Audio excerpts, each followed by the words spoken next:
అందరికీ నమస్కారం అండి. మా ఊరు ఎత్తు కబుర్లకు స్వాగతం సుస్వాగతం. నిన్న రెండవ కోత నీలంకాయలు కోతలో మొదలుపెట్టామండి.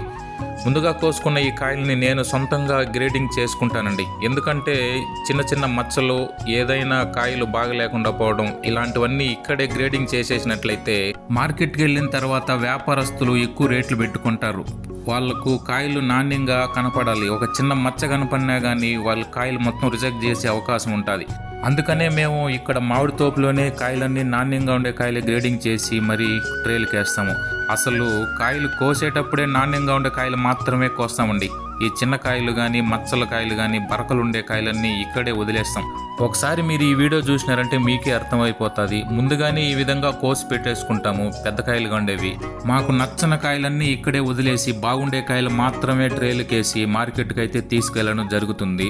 ఒకసారి చూడండి, కింద కనబడుతున్న కాయలన్నీ ముందుగా గ్రేడింగ్ చేసి పెట్టుకున్న తర్వాత ఈ విధంగా ట్రేలకైతే వేయడం జరుగుతుంది. ప్రతి ఒక్క కాయని చూసి నాణ్యమైన కాయలు మాత్రమే ఈ విధంగా ట్రేలకు వేసుకున్నట్లయితే ఏదో మనకు 10 రూపాయలు వస్తుంది.